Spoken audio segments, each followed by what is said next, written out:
Assalamualaikum warahmatullahi wabarakatuh. Salam dan bahagia. Saya Heni Nugroho, calon guru penggerak angkatan 9 dari SMP Yosudarso Metro, akan memaparkan tugas koneksi antar materi modul 3.1, yaitu tentang pengambilan keputusan berbasis nilai-nilai kebajikan sebagai pemimpin. Adapun tujuan pembelajaran khusus yang pertama yaitu calon guru penggerak membuat kesimpulan atau sintetis dari keseluruhan materi yang didapat dengan beraneka cara dan media. Yang kedua, calon guru penggerak dapat melakukan refleksi bersama fasilitator untuk mengambil makna dari pengalaman belajar dan mengadakan metakognisi terhadap proses pengambilan keputusan yang telah mereka lalui dan menggunakan pemahaman barunya untuk memperbaiki proses pengambilan keputusan yang dilakukannya.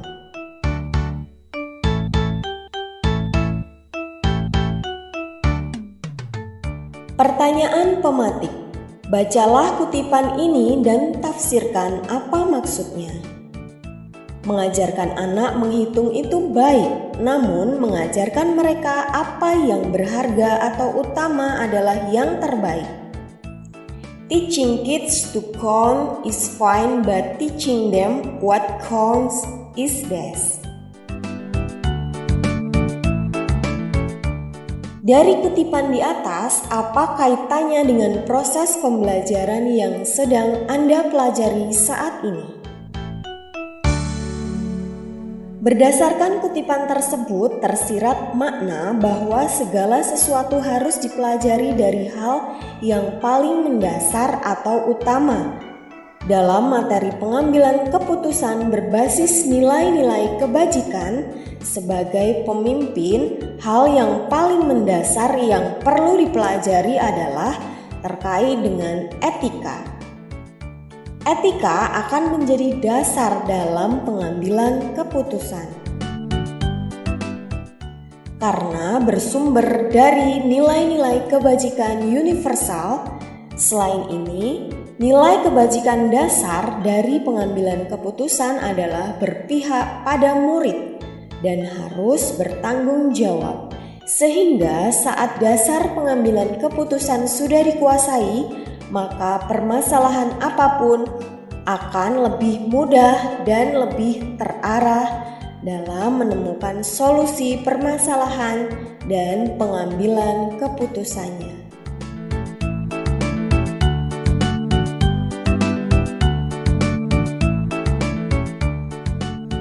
Pertanyaan yang kedua. Bagaimana nilai-nilai atau prinsip-prinsip yang kita anut dalam suatu pengambilan keputusan dapat memberikan dampak pada lingkungan kita?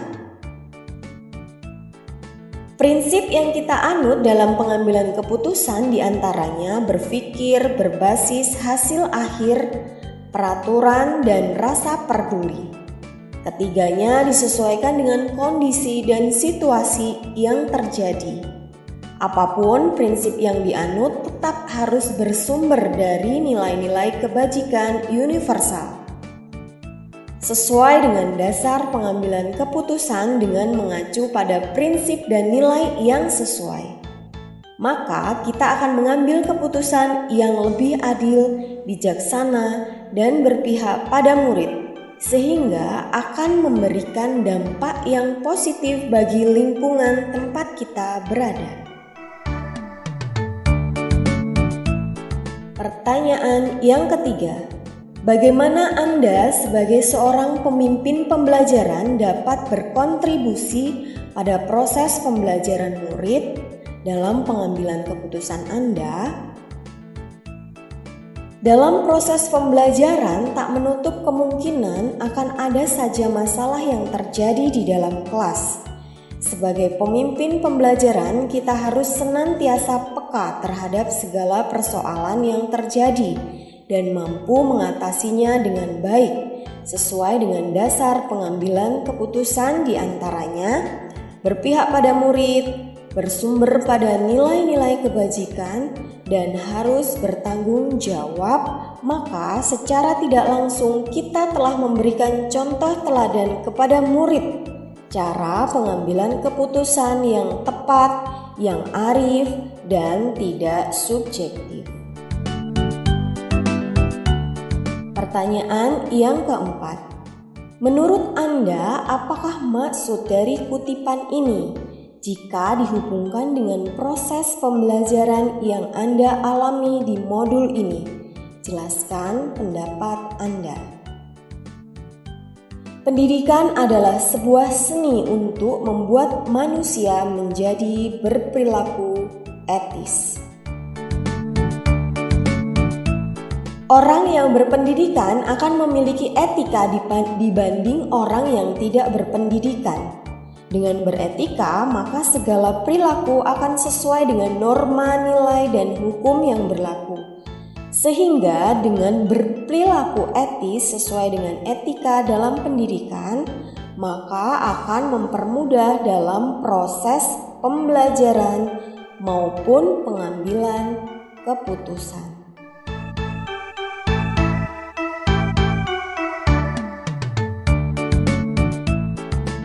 Berikut adalah rangkuman kesimpulan pembelajaran koneksi antar materi.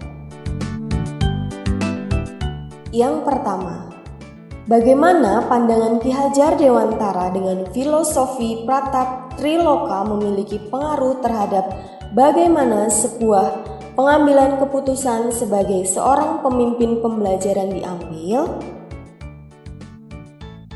Filosofi Pratap Triloka, khususnya Ingarso Sungtulodo, memberikan pengaruh yang besar dalam mengambil keputusan sebagai pemimpin pembelajaran.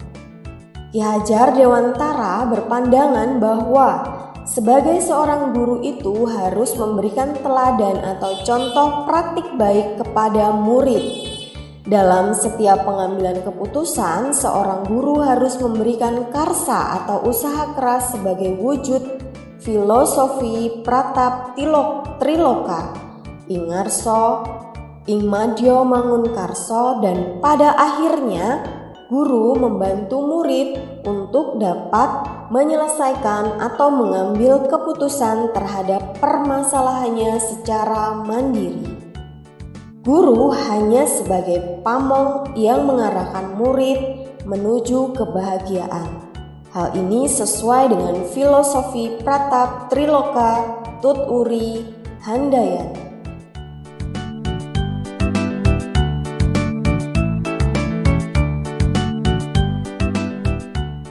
Yang kedua, bagaimana nilai-nilai yang tertanam dalam diri kita berpengaruh kepada prinsip-prinsip yang kita ambil dalam pengambilan suatu keputusan?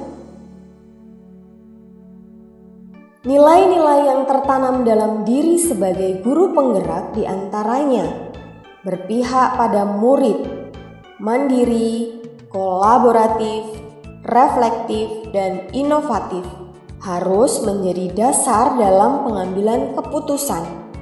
Nilai-nilai tersebut akan berpengaruh kepada prinsip pengambilan keputusan yang akan kita ambil disesuaikan dengan situasi yang terjadi dan pengaruhnya terhadap lingkungan.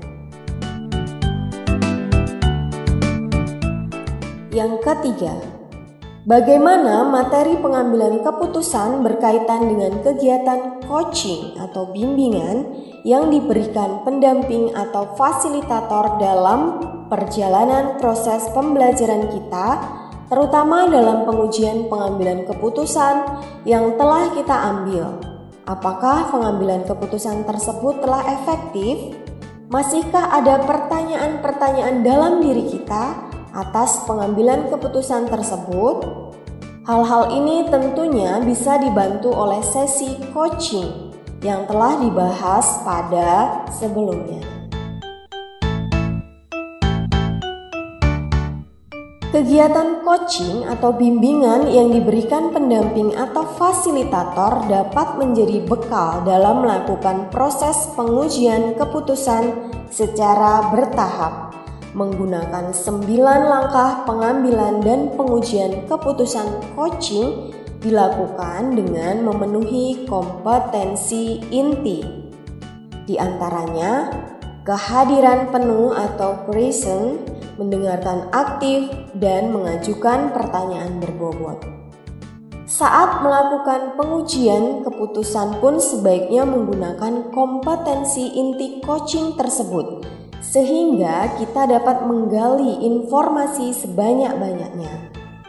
Dari permasalahan yang ditemui, pengambilan keputusan menggunakan 9 langkah pengujian akan efektif jika diimbangi dengan pendekatan coaching dan dilakukan dengan kolaboratif dengan berbagai pihak.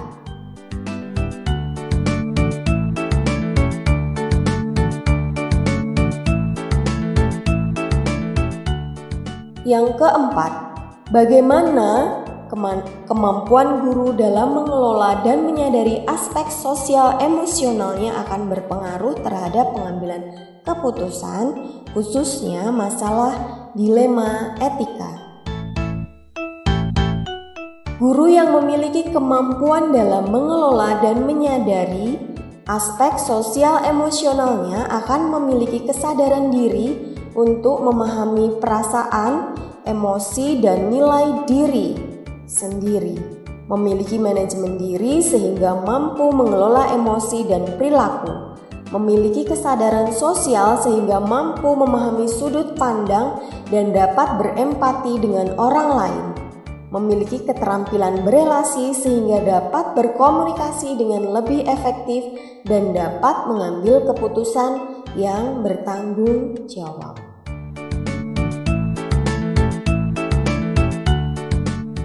Masalah yang terkait dilema etika akan diselesaikan dengan kepala dingin dan hati yang tenang, sehingga pengambilan keputusan dapat berjalan sesuai dengan langkah yang sistematis.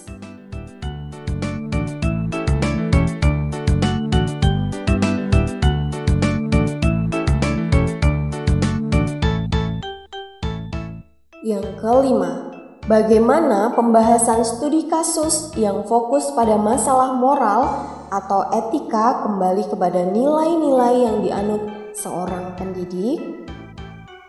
Studi kasus yang berkaitan dengan moral atau etika harus didasari dengan nilai-nilai yang dianut seorang pendidik berupa nilai-nilai kebajikan yang bersifat universal, diantaranya keadilan, keselamatan, tanggung jawab, kejujuran, rasa syukur, ikhlas hati, dan lain sebagainya. Dilema etika harus dianalisis menggunakan paradigma, prinsip, dan 9 langkah pengujian dan pengambilan keputusan dengan didasari nilai-nilai kebajikan tersebut.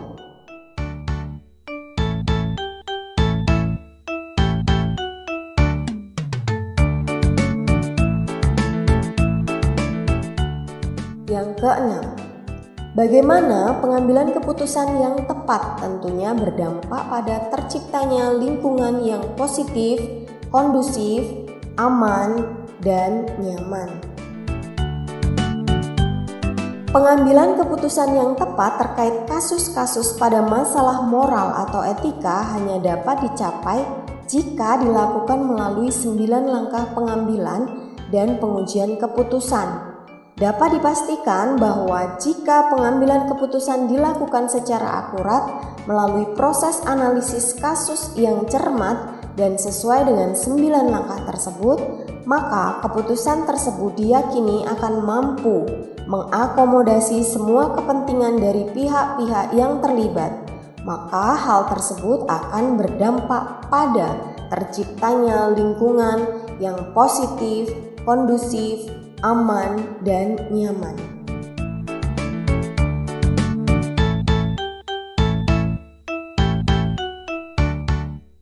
Selanjutnya, yang ketujuh, apakah tantangan-tantangan di lingkungan Anda untuk dapat menjalankan pengambilan keputusan terhadap kasus-kasus dilema etika ini?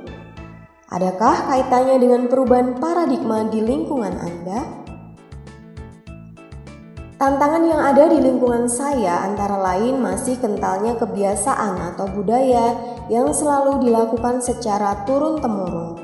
Saat mengambil keputusan, sulit untuk lepas dari kebiasaan tersebut, sehingga keputusan yang diambil menjadi tidak relevan. Perlu adanya perubahan paradigma. Seharusnya paradigma yang sesuai adalah kebenaran lawan kesetiaan, sehingga akan menghasilkan sebuah keputusan yang dapat dipertanggungjawabkan kebenarannya. Selanjutnya yang kedelapan, apakah pengaruh pengambilan keputusan yang kita ambil ini dengan pengajaran yang memerdekakan murid-murid kita? Bagaimana kita memutuskan pembelajaran yang tepat untuk potensi murid kita yang berbeda-beda? Pengambilan keputusan yang kita ambil harus berpihak pada murid. Dalam pembelajaran, salah satu strategi agar berpihak pada murid adalah menggunakan pembelajaran berdiferensiasi. Pembelajaran berdiferensiasi dapat memenuhi kebutuhan belajar murid sesuai dengan kesiapan belajar, minat, dan profil belajar murid, sehingga akan tercipta merdeka belajar sesuai dengan potensinya yang berbeda-beda. Selanjutnya, bagaimana seorang pemimpin pembelajaran dalam mengambil keputusan dapat mempengaruhi kehidupan atau masa depan murid-muridnya? Dalam mengambil keputusan, seorang pemimpin pembelajaran harus mempertimbangkan berbagai macam kemungkinan yang terjadi, termasuk menyangkut masa depan murid. Oleh karena itu, perlu kehati-hatian dalam mengambil keputusan dengan melakukan pengujian sesuai dengan langkah-langkah yang sistematis, disesuaikan dengan paradigma dan prinsip yang tepat.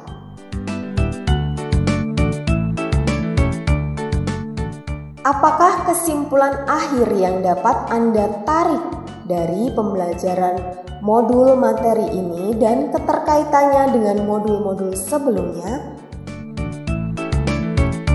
Pengambilan keputusan adalah suatu kompetensi atau skill yang harus dimiliki oleh guru dan harus berlandaskan kepada filosofi Ki Hajar Dewantara yang dikaitkan sebagai pemimpin pembelajaran.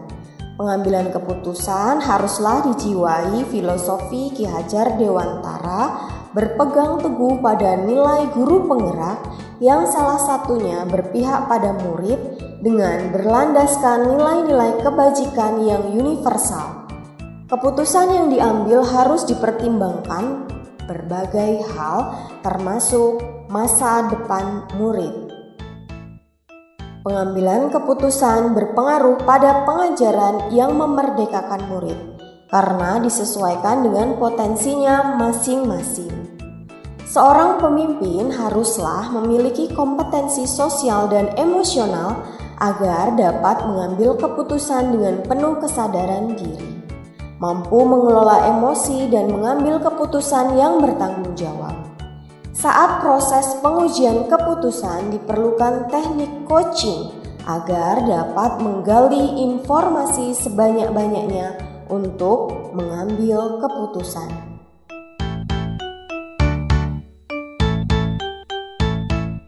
Sejauh mana pemahaman Anda tentang konsep-konsep yang telah Anda pelajari di modul ini, yaitu dilema etika dan rujukan moral, 4 paradigma pengambilan keputusan, 3 prinsip pengambilan keputusan, dan 9 langkah pengambilan dan pengujian keputusan? Adakah hal-hal yang menurut Anda di luar dugaan? Perbedaan mendasar antara dilema etika dan rujukan moral dapat dilihat dari kedua pilihan kasusnya. Jika keduanya pilihannya sama-sama benar, maka termasuk ke dilema etika. Namun, jika salah satu benar dan yang lain salah, maka termasuk ke dalam rujukan moral.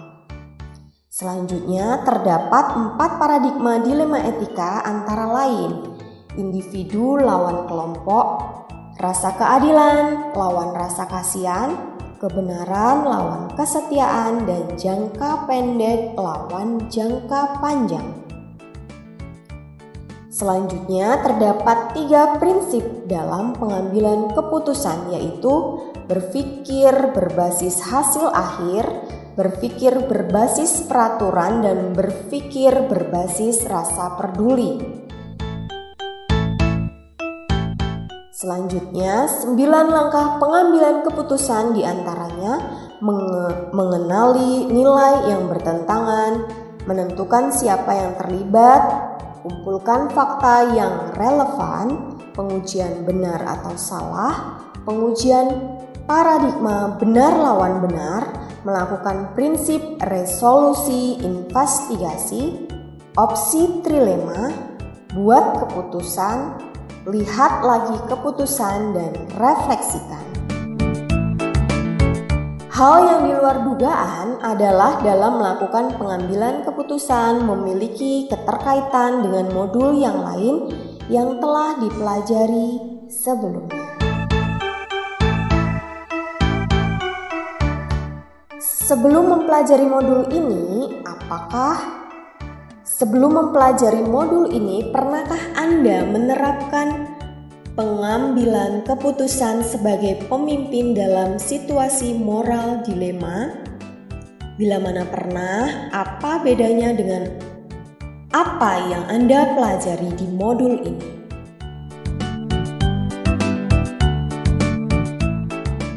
Pernah, namun sebelumnya tidak mengetahui adanya tahapan dalam pengujian dan pengambilan keputusan, sehingga keputusan langsung diambil tanpa mempertimbangkan hal-hal lain yang mungkin terjadi saat mempelajari modul ini.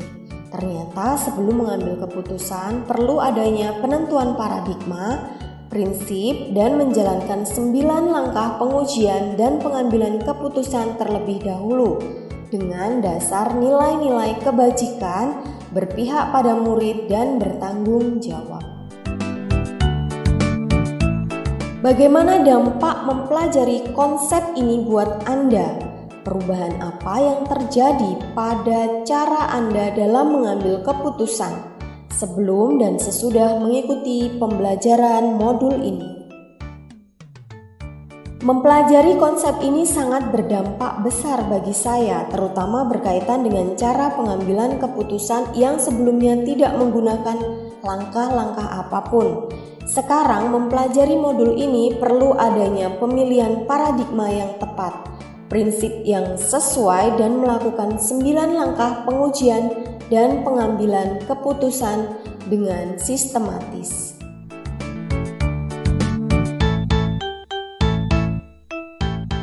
Seberapa penting mempelajari topik modul ini bagi Anda sebagai seorang individu dan Anda sebagai seorang pemimpin? Sangat penting mempelajari modul ini baik sebagai individu maupun sebagai pemimpin karena dapat mengambil keputusan yang tepat, dipertanggungjawabkan dengan berlandaskan nilai-nilai kebajikan agar dapat berpihak pada murid, dan tentunya materi ini sangat diperlukan bagi calon-calon pemimpin pembelajaran.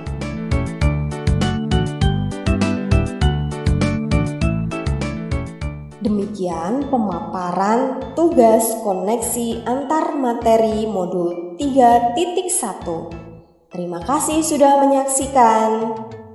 Salam guru penggerak, tergerak, bergerak, dan menggerakkan. Terima kasih. Wassalamualaikum warahmatullahi wabarakatuh.